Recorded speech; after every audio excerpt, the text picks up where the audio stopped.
ॐ सहना भवतु सहनौ भुनक्तु सह वीर्यं करवावहै तेजस्विनावधीतमस्तु मा विद्विषावहै। ॐ शान्ति शान्ति शान्तिः। विशुद्ध मनुस्मृति तृतीय अध्याय। पंच महायज्ञों का प्रसंग चल रहा है। पिछला प्रसंग पितृयज्ञ पर था। आज भी हम पितृयज्ञ पर चर्चा करेंगे। पितृयज्ञ पर कुछ व्यवहारिक बातें पूर्व की कक्षा में हो चुकी थीं। आज पितृयज्ञ पर सैद्धांतिक पक्ष को समझने का प्रयास करेंगे। क्या जो परिवार के लोग हैं और हमसे आयु में बड़े हैं, केवल मात्र वही पितर हैं या और भी पितर हो सकते हैं? ठीक है, मान लिया गुरु आचार्य को पितर कहा, लेकिन फिर भी क्या और पितर हो सकते हैं? तो 12 प्रकार के पितर होते हैं। उन 12 प्रकार के पितरों को हम समझेंगे। पितरों का किस प्रकार से श्राद्ध किया जाता है, तर्पण किया जाता है, सेवा की जाती है और क्या विधान शास्त्र में कहा है, उसको समझने का प्रयास करेंगे। सबसे पहले हम पितर शब्द को ही समझेंगे। क्या है पितर?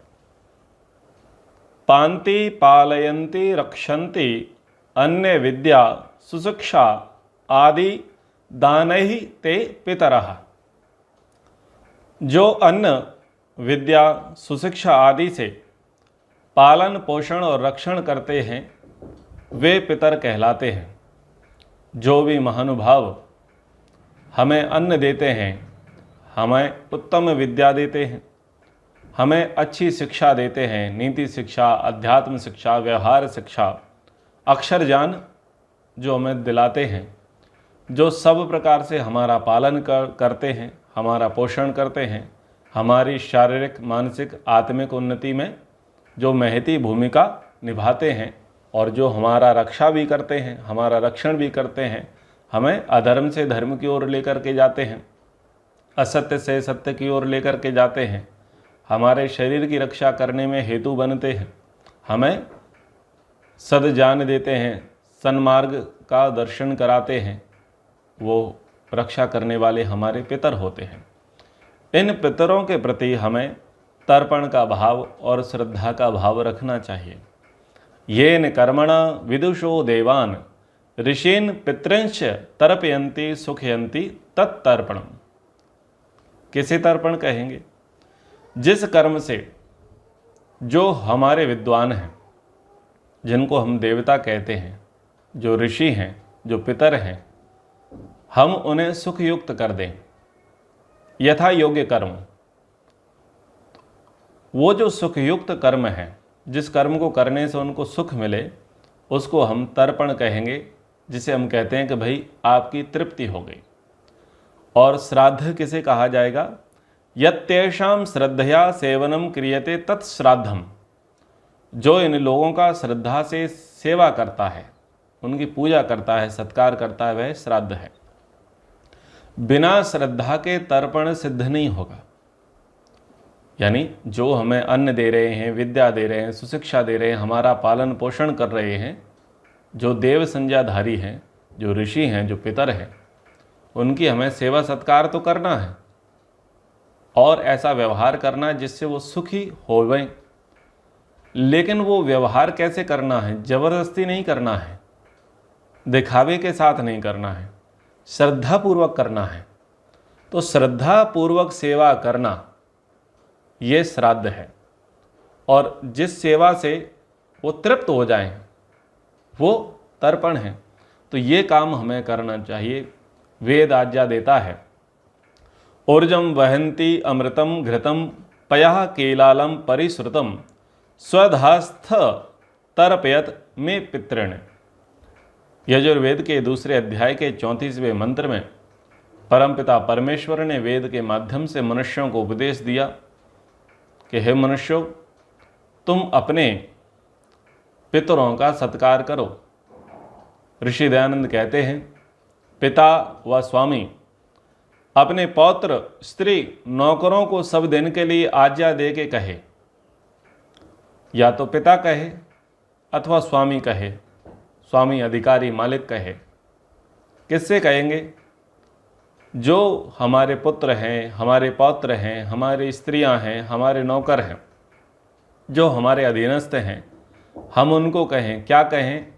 तर्पयत में पितृण, जो मेरे पितृ हैं।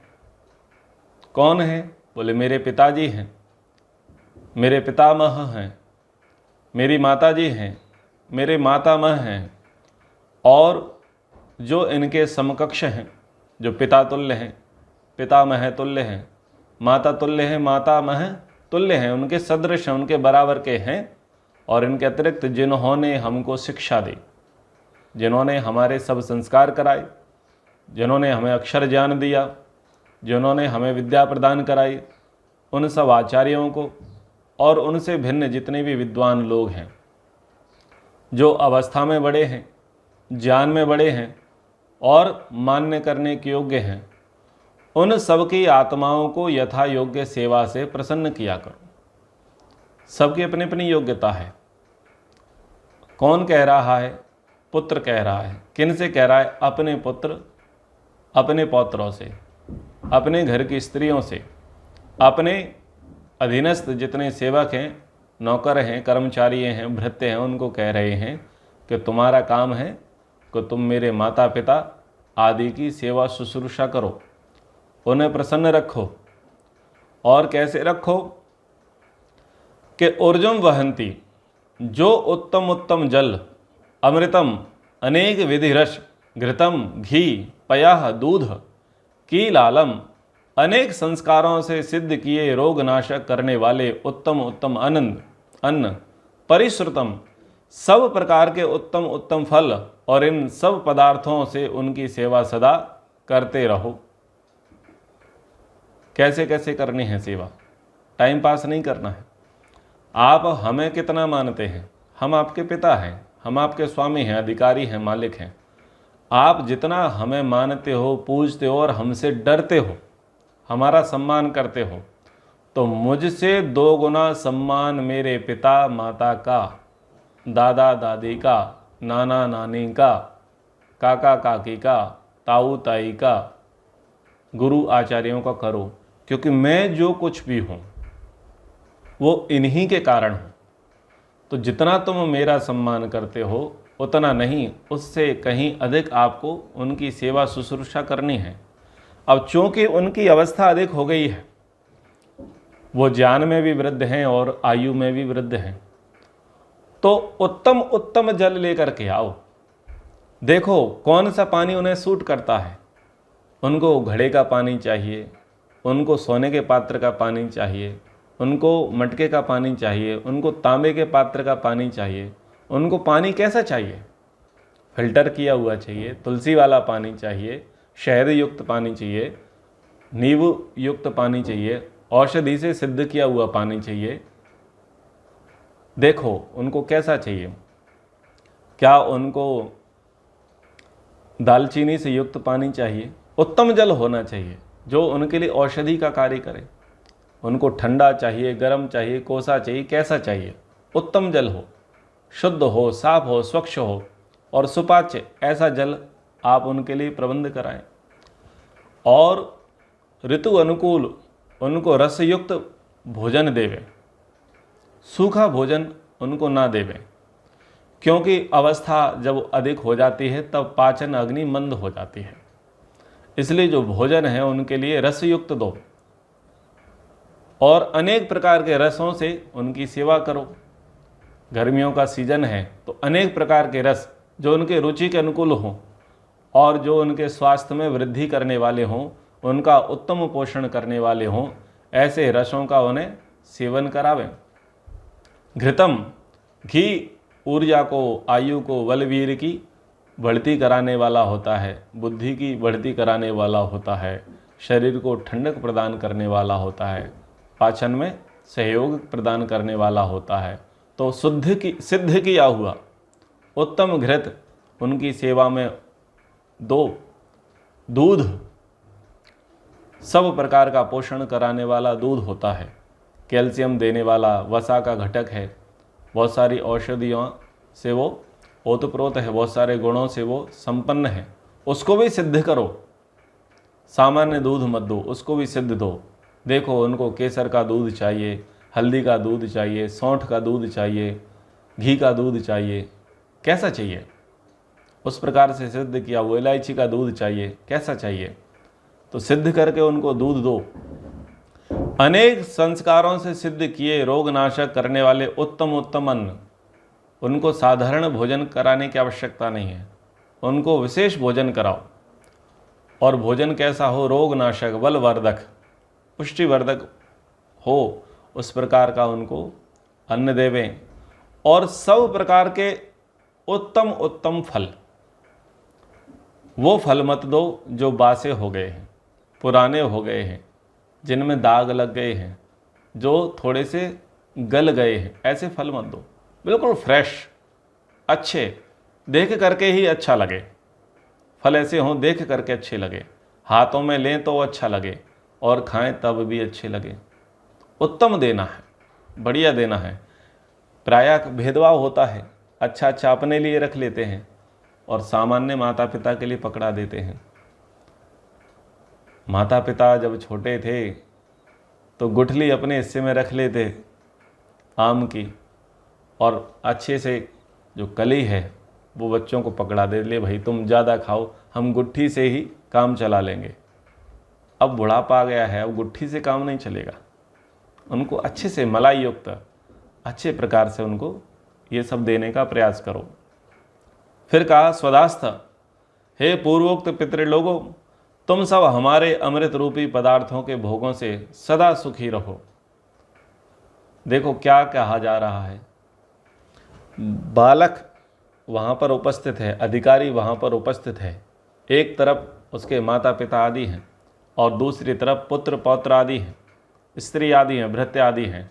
तो वो सामने ही कह रहा है आपका काम है हमारे माता पिता की सेवा करना, और अपने माता पिता से कह रहा है कि आप मेरी सेवा से तृप्त रहो, मैं आपकी जो सेवा कर रहा हूँ, शुश्रूषा कर रहा हूँ, इससे आप तृप्त रहो, आप सदा सुखी रहो। तो इस प्रकार का भाव होना चाहिए। परिवार निर्माण तभी होता है, परिवारों में संगठन तभी होता है, परिवारों में आत्मीयता तभी होती है जब हम पितरों का तर्पण करते हैं। और पितरों का तर्पण कब किया जा सकता है, जब वह जीवित हों, समुपस्थित हों। जो जीवित नहीं हैं उनका तर्पण, उनका श्राद्ध नहीं हो सकता। जियत पिता में तो दंगम दंगा और मरे पीछे पहुँचाए गंगा, ये बातें ठीक नहीं हैं, तो उनका करना चाहिए। शास्त्रों में 12 प्रकार के पितरों की गणना करके बताई कि केवल यही आपके सगोत्र सकुटुंब ही, जिनसे आपके रक्त संबंध हैं, केवल वही आपके पितर नहीं हैं।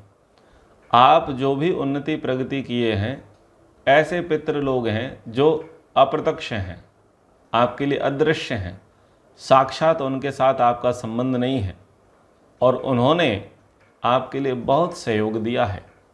बोले कौन कौन है, तो कहा कि देखो सोमसद हैं, अग्निस्वत्ता हैं, वर्हिषद हैं, सोमपा हैं, हविर्भुज हैं, आज्यपा हैं, सुकालिन हैं, यमराज हैं। तो ऐसे ऐसे 12 प्रकार के होते हैं।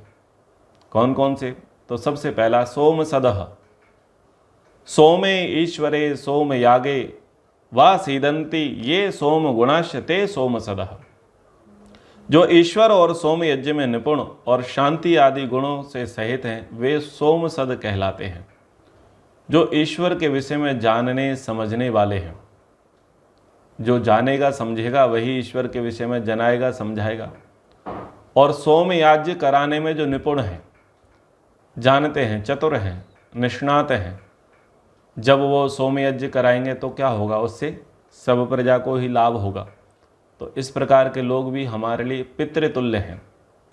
फिर कहा अग्निस्वात्तः अग्निरीश्वरः सुष्ठुतया आत्तौ गृहीता यस्ते यद्वा अग्नेः गुणज्ञानात् पृथ्वी जल व्योम यान यंत्र रचनादिका पदार्थ विद्या सुष्ठुतया आत्ता गृहीता यही ते अग्निस्वात्तः। जो अग्नि, जो परमेश्वर व भौतिक अग्नि, उनके गुणजात करके उन्होंने अच्छे प्रकार अग्नि विद्या सिद्ध की है, उनको अग्निस्वात्त कहते हैं। वो पितर, वो पूर्वज, वो अग्रज, जिन्होंने परमेश्वर से लेकर के पृथ्वी पर्यंत सबको देखा समझा जाना, और उसमें विशेष किसे देखा समझा जाना, अग्नि को, अग्नि की विद्या को समझा, अग्नि के गुणों को समझा, और अग्नि से किन किन कार्यों को सिद्ध किया जा सकता है। और अग्नि के सहयोग से उन्होंने अनेक प्रकार के शिल्प आदि का निर्माण किया, अनेक प्रकार की विद्याओं का आविष्कार किया। किसके लिए किया? आपके लिए किया, ताकि आप गृहस्थों का जीवन सुव्यवस्थित रहे, उन्नतिशील रहे। तो ये अग्निस्वात्त नामक हमारे पितर हैं, जिन्होंने अग्नि विद्या के क्षेत्र में कार्य किया है। फिर कहा वर्हिषद वर्हिषि सर्वोत्कृष्टे ब्रह्मणि समदमादिषु उत्तमेषु गुणेषु वा सीदन्ति ते वर्हिषद। जो सबसे उत्तम परब्रह्म में स्थिर होके शम दम सत्य विद्या आदि उत्तम गुणों में वर्तमान हैं, उनको वर्हिषद कहते हैं। कई साधक, सन्यासी, योगी लोग ऐसे हैं जिन्होंने संसार से मन को हटा करके संसार पति को प्राथमिकता देते हुए ईश्वर को ही जानने का पूर्ण प्रयास किया, पर ब्रह्म की प्राप्ति में जो लग गए, समाधि की सिद्धि करने के लिए जो लग गए, और जिन्होंने साधक वृत्ति, योग वृत्ति को अपनाते हुए शम दम सत्य विद्या आदि उत्तम गुणों में जो वर्तमान हो गए, जिन्होंने सिद्धि को प्राप्त कर लिया, वो आपके बर्हिषद नामक पितृ हैं। बोले इससे हमें क्या लाभ है? इससे ये लाभ है कि दूसरों ने कर लिया है, शम दम सत्य विद्या आदियों को दूसरे ने धारण कर लिया है, उस दूसरे ने ईश्वर को प्राप्त कर लिया है, समाधि में ईश्वर का साक्षात्कार कर लिया है, तो वो तुम्हारा पितृ है। क्यों पितृ है? उसने बता दिया कि मैंने कर लिया है, तुझे भी करना है। हमारे पास कोई उदाहरण तो हो, कोई आदर्श तो हो। भाई किसने पीएचडी की है? भाई इन्होंने पीएचडी की है और ये पीएचडी कराने में निपुण है। जिसने की है वही तो करा सकता है। तो इन्होंने ईश्वर को प्राप्त किया हुआ है और अपने आप पर बहुत काम किया है, बहुत साधा है अपने को। तो ये आगे आपके लिए मार्गदर्शक बनेंगे, गुरु बनेंगे। आपको भी इनके पक्ष में चलना है, तो ये भी आपके पितृ हैं। फिर कहा सोमपाह यज्ञेन उत्तम औषधि रसम पिबंती पायंती वाते सोमपाह। जो यज्ञ करके सोमलता आदि उत्तम औषधियों के रस के पान करने और कराने वाले हैं तथा जो सोम विद्या को जानते हैं, उनको सोमपा कहते हैं। अब सोम रस का विधान होता है जब बड़े बड़े यज्ञ किए जाते हैं, उसके पश्चात रसपान की क्रिया होती है। तो वो रसपान की क्रिया अनेक प्रकार की होती है। जब कल्प के अंतर्गत ये सूत्रों को पढ़ते हैं, ग्रह्य सूत्र हैं, श्रौत सूत्र हैं, इनको जब पढ़ते हैं, मीमांसा आदि ग्रंथों को पढ़ते हैं, तब यज्ञों के विषय में पता चलता है कि यज्ञ किस प्रकार के होते हैं, और फिर वहाँ पर रसों के विषय में पता चलता है कि क्या रस है, यज्ञ का क्या प्रसाद है, यज्ञ का क्या महत्व है, जिसका वो पान करते हैं, औरों को कराते हैं।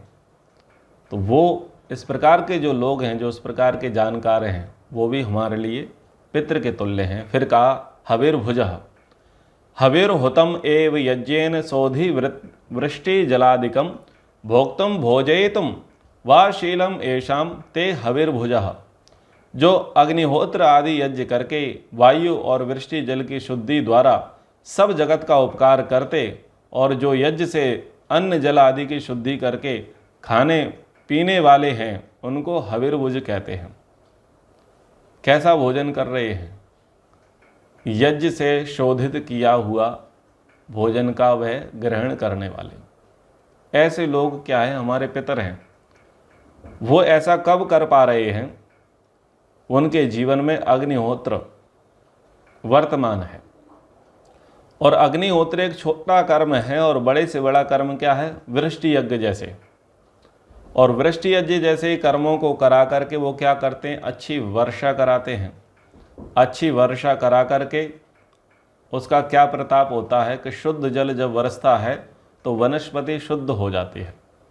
तो इस प्रकार से जो ऐसा कार्य कर रहे हैं, ना केवल वो खुद के लिए ग्रहण कर रहे हैं, वर्षा तो वो सबके लिए करा रहे हैं। ऐसा तो नहीं है कि वो अपने ही आश्रम में बारिश कराएंगे, अपने ही खेतों में बारिश कराएंगे। बारिश तो तुम्हारे खेतों में भी होगी, बारिश तो तुम्हारे गांव तुम्हारे नगर में भी होगी, लेकिन कर वो रहे हैं तो उनके कारण हमारा पालन हमारी रक्षा हो रही है ना। भले ही नेता वो बने हैं, वैज्ञानिक वो हैं, सारा दारोमदार उनके हाथ में है, उन्हीं के कंधे पर है, लेकिन लाभ तो हमको हो रहा है ना, हमको हो रहा है। इसलिए वो भी हमारे कौन है? वो भी हमारे पितर हैं, उनकी भी हमें सेवा करनी है। फिर कहा आज्यपाह आज्यम घृतम यद्वा अज गति क्षेपणयो धात्वार्थ आज्यम विज्ञानम तद्दानेन पान्ति रक्षन्ति पालयन्ति रक्षन्ति ये विद्वांसा ते आज्यपा। जो घृत स्निग्ध पदार्थ और विज्ञान को कहते हैं, जो उनके दान से रक्षा करने वाले हैं, उसको आज्यपा कहते हैं। घृत है, चिकने पदार्थ हैं, तो जो घृत और चिकने पदार्थ हैं, स्निग्ध पदार्थ हैं और विज्ञानवान हैं, जो इनका दान देते हैं, इनके विषय में बताते हैं, इनसे आसक्ति कैसे छूटेगी ये बताते हैं। चिकनाई क्या है? चिपकती है, तो वो बताएंगे। घृत तो एक संज्ञा मात्र है, कुछ चीज़ें हैं जो बड़ी प्रिय लगेंगी और वो चिपकी रहेंगी, लेकिन उनका हम दान नहीं कर पाएंगे, उनके प्रति हम अपनी आसक्ति का त्याग नहीं कर पाएंगे। तो वो उस विज्ञान को बताएंगे कि बहुत सारी चीज़ें देखो ये चिपकने वाली हैं, प्रिय लगने वाली हैं, तुम इसे छोड़ना नहीं चाहोगे, तुमको लगता है कि ये तुमसे नहीं छूटती। तो जो इस क्षेत्र में दान की विद्या सिखाते हैं कि देखो कैसे इससे छूटा जाएगा, कैसे इससे हटा जाएगा, भले ही हमारा ये पोषण करने वाली है, पालन करने वाली, हमें प्रिय लगती है, लेकिन फिर भी चिपकी हुई है, ध्यान देना। और ये चिपकी है तो इसका मतलब है कि आसक्ति हमारी बनी रहेगी। तो जो इससे हमें छुड़ाने वाले हैं, उस प्रकार का जो दान विद्या से हमें ओतप्रोत कराने वाले हैं, वो लोग भी हमारे कौन हैं? वो भी हमारे पितर हैं, उनको भी सेवा शुश्रूषा करनी चाहिए। फिर कहा सुकालिनः ईश्वर विद्योपदेशक रणस्य ग्रहणस्य च शोभनः कालो येषां ते यद्वा ईश्वर ज्ञान प्राप्त्या सुखरूप सदैव कालो येषां ते सुकालिनः। मनुष्य शरीर को प्राप्त होकर ईश्वर और सत्य विद्या के उपदेश का जिनका श्रेष्ठ समय और जो सदा उपदेश में ही वर्तमान है, उनको सुकालीन कहते हैं। ऐसे ब्राह्मण, ऋषि, तत्वज्ञ, मुनि, उपदेशक, प्रचारक, सन्यासी, जिन्होंने मनुष्य का शरीर धारण किया और मनुष्य शरीर धारण करके वो एक काम में लग गए, क्या? ईश्वर को जाना। फिर ईश्वर को जानाने के लिए लग गए। ईश्वर की जो विद्या थी, वेद विद्या, उस वेद विद्या को पढ़ा और पढ़ करके अब उसका उपदेश करने लग गए। पूरा समय वो किस में निकाल रहे हैं? पूरा समय वो ईश्वर को दे रहे हैं, ईश्वर की विद्या को दे रहे हैं और उसी के विषय में लोगों को बता रहे हैं। ईश्वर के विषय में बता रहे हैं, वेदों का जो उपदेश कर रहे हैं, वो सुकालीन नामक पितर हैं। हमें उनकी भी सेवा शुश्रूषा, उनका भी तर्पण करना चाहिए। फिर कहा यमराज ये पक्षपातम विहाय न्याय व्यवस्था कर्तारः सन्ति ते यमराजः। जो पक्षपात को छोड़कर सदा सत्य न्याय व्यवस्था ही करने में रहते हैं, उनको यमराज कहते हैं। हमारे गांव के पंच हैं, पंचायत के मुखिया हैं, सरपंच हैं, न्यायाधीश हैं, जो सब लोग किसी के साथ भेदभाव नहीं करते, पक्षपात रहित होकर के सत्य के पक्ष में अपना निर्देश करते हैं, जो न्यायकारी होते हैं। और न्याय से क्या होती है? हमारी रक्षा होती है। अगर न्याय ना हो तो रक्षा नहीं होगी। तो देखो, ये भी तो हमारी रक्षा कर रहे हैं, ये भी तो हमारा पालन कर रहे हैं। तो जो ऐसे लोग हैं उनको हम यम कहेंगे, वो यम नामक हमारे पितृ हैं, उनकी भी हमें सेवा शुश्रूषा करनी चाहिए। तो ये सारे कौन लोग हैं? जो सोमसद हैं, अग्निश्वात्ता हैं, वरिषद हैं, सोमपा है, हविर्भुज है, आज्यपा है, सुकालिन है, यमराज, ये वो हैं जो हमारे गोत्र के नहीं हैं, हमारे परिवार के नहीं है, रक्त संबंधी नहीं है, लेकिन फिर भी अलग अलग गुणों वाले हैं। और ये अप्रत्यक्ष रूप से, प्रत्यक्ष सामने से ये हमारा उपकार करते हुए दिखाई नहीं दे रहे, परंतु ये व्यक्तिगत जीवन में जो भी कार्य कर रहे हैं उनका व्यक्तिगत जीवन वस्तुतः व्यक्तिगत ना होकर के सामाजिक है, समष्टिगत है। और वो अपने प्रयोगों से, अपने अनुसंधानों से, अपने व्यवहारों से क्या कर रहे हैं? पूरी मानव जाति का विकास कर रहे हैं, उनको तृप्त कर रहे हैं। तो वो सबके कौन है? पितृ हैं। एक पितृ तो वो हैं जो हमें उत्पन्न कर रहे हैं, प्रत्यक्ष रूप से हमारा पालन पोषण कर रहे हैं, और ये दूसरे ये पितृ हैं जो केवल आपके पितृ नहीं हैं, वो सबके पितृ हैं, सबके पिता हैं, सबके पूजन योग्य हैं। अब बोले घर के पितृ, तो घर के पितरों के विषय में कहा पितृ पितामह प्रपितामह। ये सुष्ठुतया श्रेष्ठान विदुषो गुणान वास्यन्तः तत्र वसन्तश्च विज्ञानादि अनंत धना स्वान जनान धारयन्तः पोषयन्तश्च 24 वर्ष पर्यन्तेन ब्रह्मचर्येण विद्याभ्यासकारिणः स्वे जनकाश्च सन्ति ते पितराः वसवः विज्ञेया ईश्वरोपि। जो वीर के निषेकादि कर्मों को करके उत्पत्ति और पालन करे और 24 वर्ष पर्यंत ब्रह्मचर्य आश्रम से विद्या को पढ़ें, उसका नाम पिता अथवा वसु पितामह। ये पक्षपात रहिता दुष्टान रोदयन्तः चतुश्चत्वारिंशत् वर्ष पर्यन्तेन ब्रह्मचर्य सेवनेन कृत विद्याभ्यासः ते रुद्रः स्वे पितामहस्य ग्रह्य तथा रुद्र ईश्वरोपि। जो पिता का पिता हो और 44 वर्ष पर्यंत ब्रह्मचर्य से विद्याभ्यास कर पक्षपात रहित होकर दुष्टों को रुलाने वाला है, उसका नाम पितामह और रुद्र है। तो जो आदित्य, रुद्र और वसु नामक जो ब्रह्मचारी हैं वो भी पितृ के योग्य हैं, और जो पिता हैं, पितामह हैं, प्रपितामह हैं, जो हमारे सगोत्र हैं, कुल के हैं, जिनके साथ हमारा रक्त संबंध है, अथवा जो इस प्रकार से हमारा रक्षा पालन आदि करते हैं, वो भी हमारे पितामह हैं। आदित्यवत उत्तम गुण प्रकाशकः विद्वांसो 48 वर्षेण ब्रह्मचर्येण सर्व विद्या संपन्ना सूर्यवत विद्या प्रकाशका ता आदित्यः स्वे प्रपितामहस्य ग्राह्य तथा आदित्यो अविनाशी ईश्वरो वात्र गृह्यते। जो पितामह का पिता और आदित्य के समान उत्तम गुणों का प्रकाशक 48 वर्ष पर्यंत ब्रह्मचर्य आश्रम से विद्या पढ़ के सब जगत का उपकार करता हो, उसको प्रपितामह अथवा आदित्य कहते हैं। तथा जो पुत्रादिकों के तुल्य पुरुष है, उनका भी पित्रादिकों के तुल्य सेवा करनी चाहिए। तो ये इनके विषय में कहा।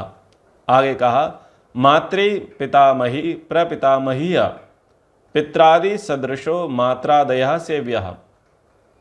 पित्रादिकों के समान विद्या स्वभाव वाली स्त्रियों की भी अत्यंत सेवा करनी चाहिए, माता, दादी, परदादी आदि। तो एक तो पिता के संबंध की चर्चा हो गई, यानी पुरुष कुल जो है। अब स्त्री कुल की चर्चा की कि जो इनके अपने पिता आदि के समान ही जो सेवा सत्कार पूजा करने योग्य हैं, जिन्होंने विद्या पढ़ी है, उत्तम स्वभाव वाली हैं, उन स्त्रियों की भी हमें अत्यंत सेवा करनी चाहिए। बोले कौन है? बोले आपकी माता जी हैं, आपकी दादी हैं, आपकी परदादी हैं, उनकी सेवा करो। फिर कहा सगोत्रा स्व समीपम पुत्राद्यस्ते श्रद्धया पालनीय। जो समीपवर्ती जाति के पुरुष हैं वे भी सेवा करने के योग्य हैं। समीपवर्ती जाति यानी जाति का अर्थ क्या है यहाँ पर? जिस कुल जिस खानदान में आप जन्मे हैं उस कुल वाले जो लोग हैं, सगोत्र हैं, जिनका गोत्र एक ही है, और उनमें जो हमारे पूर्वज हैं जो हमसे पहले जन्मे हैं, उनकी भी हमें सेवा शुश्रूषा सत्कार आदि करना चाहिए। फिर आगे कहा आचार्य आदि संबंधिनः ये गुरुवादि संख्यंता संति ते ही सर्वदा सेवनीयः। जो पूर्ण विद्या के पढ़ाने वाले और स्वसुर आदि संबंधी तथा उनकी स्त्री हैं, उनकी यथा योग्य सेवा करनी चाहिए। तो गुरु आचार्य हैं, फिर हमारा विवाह हुआ है तो हमारा ससुराल पक्ष है, उसमें सास हैं, ससुर हैं, उनकी जो स्त्रियां हैं, जो संबंधी हैं, उनकी भी हमें सेवा शुश्रूषा करनी चाहिए। तो जब पितृयज्ञ और पितृतर्पण की बात आती है तो लोग यहीं तक सीमित रह जाते हैं, बोले हमारे पिताजी, हमारे बड़े पिताजी, पितामह पर दादा परदादा, फिर नाना नानी की तरफ चले जाते हैं, फिर सास ससुर की ओर चले जाते हैं, और फिर अपने गुरु आचार्य की ओर चले जाते हैं। बस इतना क्या है, बोले इतना एरिया हमारा पितृ का है, लेकिन यहाँ पर शास्त्रों में उस एरिया का विस्तार किया है। बोले इतना क्षेत्र आपका पितरों का नहीं है, पितरों का क्षेत्र तो इससे भी बृहद है, इससे भी विशाल है। इसलिए थोड़ा उदारवादी बनो, थोड़ा दूरदृष्टि बनो और वहाँ तक लेकर के जाओ। जो अपने माता पिता आदि का, सास ससुर आदि का सेवा पालन पूजन नहीं करेगा, वो वहाँ तक कैसे पहुँचेगा? नहीं पहुँच पाएगा। इसलिए कहा कि इनका भी करो और इनका भी करो। शुरुआत घर से करो। और ये घर से कैसे होंगे? जब घर में पूर्वोक्त जो पितृ आदि हैं वो करते होंगे, तब पुत्र आदि सीखेंगे। जब सीखेंगे, जब वो पिता बनेंगे, तब जाकर के वो इस परंपरा को कर पाएंगे। यानी कि जो वर्तमान पिता आदि हैं, उनको चाहिए कि जो अपने कुल गोत्र से हट करके जो अन्य प्रकार के जो 8 प्रकार के पितृ कहे, उन पितरों की भी क्या करे, वो सेवा शुश्रूषा करे और उनके विषय में अपने पुत्रादिकों से कहे कि देखो ये भी पितर हैं।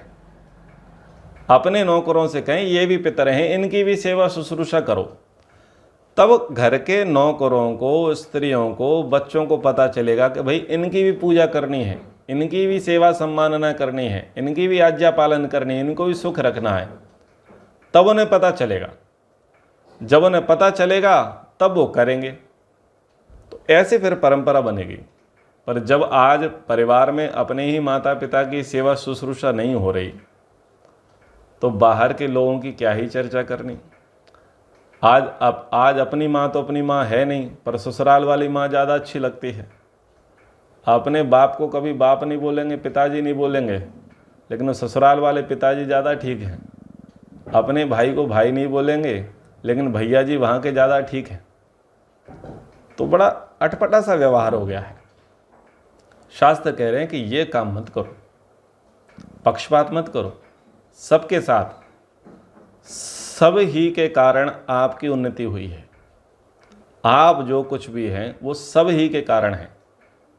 तो आप सबका सम्मान करो, यथा योग्य करो। मानते हैं कि जब वृद्धावस्था हो जाती है तो पितृ आदि हैं, उनकी बुद्धि का स्तर थोड़ा बिगड़ जाता है। कुछ शारीरिक रोग आते हैं और मानसिक रोग आते हैं, उसके कारण से उनका व्यवहार, उनकी बुद्धि का स्तर अलग हो जाता है। उनकी सेवा शुश्रूषा करते हैं तो वो सेवा से तृप्त नहीं होते, दोष निकालते हैं। बाहर के जो लोग आते हैं उनसे शिकायत करते हैं कि ऐसा करते हैं। तो फ्रस्ट्रेट नहीं होना है, दुखी नहीं होना है। क्या जैसी वर्तमान में बुद्धि का स्तर इनका है वैसा ही सदा था? अगर वैसा ही सदा होता तो तुम पागल के बुद्धिमान कभी ना होते। मेंटल बाप की मेंटल औलाद होती। तुमको इतना ज्ञानी तो बना दिया ना, इतना समझदार तो बना दिया, बुढ़ापे में सठिया गए, बुद्धि खिसक गई, मान लिया। आप ये शब्द प्रयोग करते हैं, मान लिया। लेकिन सोचो ना, तुम्हारी बुद्धि तो खिसकने नहीं दी ना। अगर वो तुम्हारी बुद्धि खिसका देते पहले तो तुम्हारा क्या होता? कोई बात नहीं, वृद्धावस्था है और बूढ़े सब होते हैं। मानसिक विकार सबके अंदर आते हैं। कोई कम मूर्खता देता है, कोई अधिक मूर्खता देता है, कोई कम गालियाँ देता है, कोई अधिक गालियाँ देता है, कोई कम बुराई करता है, कोई अधिक बुराई करता है। आप अपना काम करो, जब आप अपना काम बढ़िया करोगे, वो 4 लोगों से बुराई करेंगे, तो क्या वो 4 लोगों को पता नहीं है कि आप कितना बढ़िया काम कर रहे हैं? उनको बच्चे के सदा समान ट्रीटमेंट करना चाहिए। जब उनकी बुद्धि का स्तर कम हो जाए, वो हाइपर हो जाएं, चिड़चिड़ हो जाएं, आपकी सेवा से संतुष्ट ना रहें, आप में नुक्स निकालें, तो जैसे छोटा बच्चा नहीं होता जिद्दी, बस वैसे ही मानना है। छोटा बच्चा अपना बच्चा मान करके चलोगे तो माता पिता से कभी झगड़ा नहीं होगा, कभी बखेड़ा नहीं होगा, कभी आप उन्हें डांटोगे नहीं, कठोर शब्द का प्रयोग नहीं करोगे, काम चल जाएगा। तो कुछ समझदारी का प्रयोग करना चाहिए। तो इस प्रकार से आज ये पितृयज्ञ पर, पितृतर्पण पर चर्चा की। आगे चतुर्थ यज्ञ बलि वैश्वदेव यज्ञ पर हम चर्चा करेंगे। समय के अनुसार कक्षा को अब यहाँ पर विराम करते हैं। एक बार ओम का उच्चारण। ओम।